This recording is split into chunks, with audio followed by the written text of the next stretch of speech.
General Hillier, I'm going to start with you. In your op-ed, you wrote that you were embarrassed for Canada in the aftermath of Ukrainian President Zelensky's address to Parliament.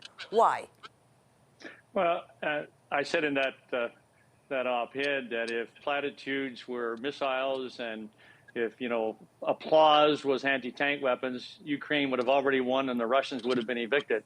But they're not. And I've been very supportive of sanctions, of economic regulations and restrictions, and of financial restrictions, and of personal restrictions on the cabal around Putin and Putin himself.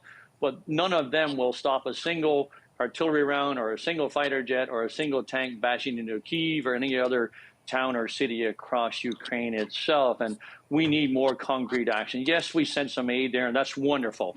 But, the anti-tank, the Carl Gustavs, the anti-tank rocket launchers that we sent, they're 50 to 60 years old. We were ready to dispose of those things from the Canadian forces because we feared they were so old and so used that the stress fractures might cause them to explode. We sent pistols. The standing joke in the military is the pistol is more dangerous when you throw it than when you fire it at an enemy. That's not what Ukraine needs. That's not what Ukrainian defense forces need to fight the Russians, and we can do more. You said $1 billion to go buy, them Javelin anti-tank missile systems, Stinger air defense systems, Patriot missile systems, artillery, precision ammunition. There's a whole list here that you write. So it's $1 billion.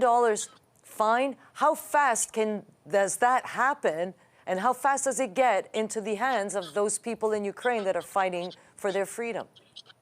It'll happen as quickly as we want as a nation to make it happen. We can go and buy things like Javelins and the NLAW anti-tank weapon systems and Stinger anti-aircraft missiles and the Avenger anti-aircraft system. We can buy those literally overnight, in days and in weeks, and have them there ready. We buy them, we transport them to Poland, and we rendezvous there with Ukrainian defense forces and send them across the border, and they know how to use them. But the second part of this is that the war is entering a different phase now, and we should settle in for that long-term slugfest as the Russians try to bludgeon Ukraine into the dust, and we should be prepared for that longer fight. So that's where things like Patriot missiles come in. We could help buy those, pay for those, bring Ukrainian Defense Force men and women either into Europe or into Canada, train them on those Patriot systems, and then deploy them back into Poland and back into Ukraine. And we can do that fairly rapidly. But it's not just a short term right now, although that is what the desperate need is. We can help both short term and we can help in the longer term because this is not going to end soon.